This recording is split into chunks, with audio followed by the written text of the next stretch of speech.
What's going down, YouTube? This is the Kid DC Wrestling here.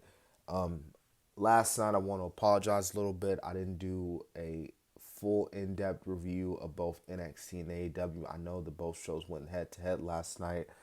Still watched it, but I didn't get a chance to review it, and for that I want to apologize. But I kind of want to make up for with a little bit of wrestling news, not just with NXT and AEW, but the big topic at hand, CM Punk. Apparently, the WWE is not signing CM Punk. Dave Meltzer, other wrestling websites reported that CM Punk made the offer to WWE saying, hey, I would like to come back, but WWE apparently hit CM Punk back with a hard no.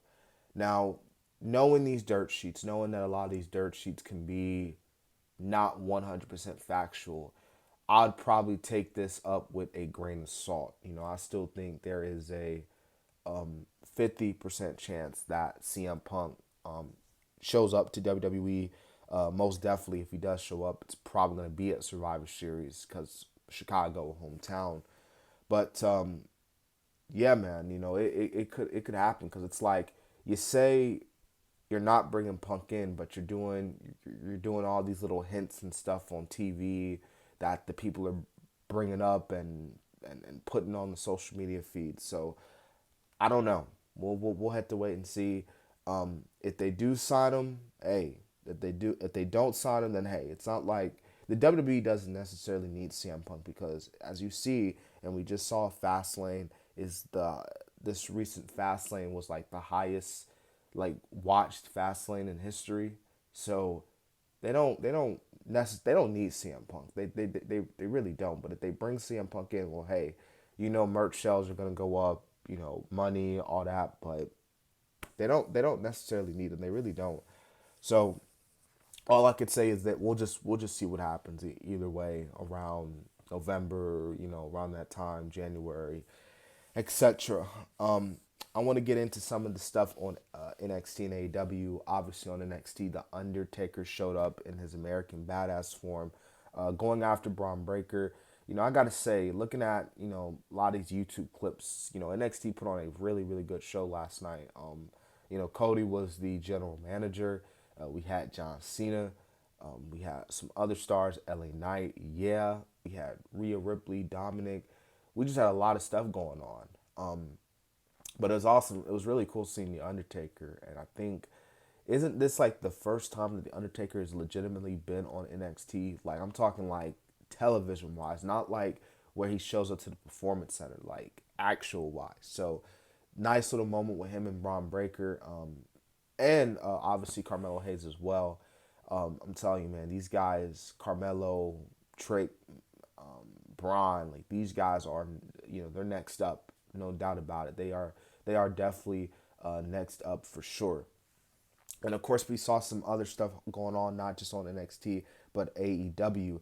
Orange Cassidy and Hikaru Shida, they have won both their respective championships. Orange Cassidy is the new international champion. He defeated Ray Phoenix because John Moxley is still not medically cleared. I don't know why they advertised Moxley in Phoenix when they knew that Moxley was, still messed up from the concussion, and yet they was like, oh no, he can go, but they took him off. But nah, that didn't happen. He didn't show up, so Orange Cassidy won the belt again. And then of course Hikaru Shida won the world title, the women's world title from Saraya. Thank God. I don't know why they thought putting the title on Saraya was such a good idea. I get All In was in her home state and all that, but like Saraya is not good, man.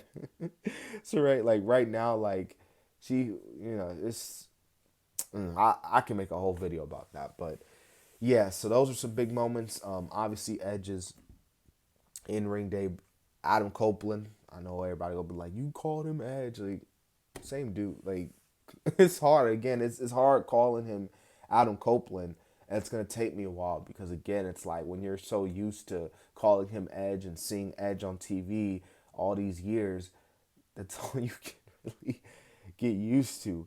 Uh, but anyways, all jokes aside, Copeland made his in-ring debut on AEW against Luchasaurus. This is a pretty good matchup, and Luchasaurus did pretty good despite losing. But we got that continuation with that feud. We're getting Jay White, MJF, for the title at Full Gear. That should be a really, really good one there.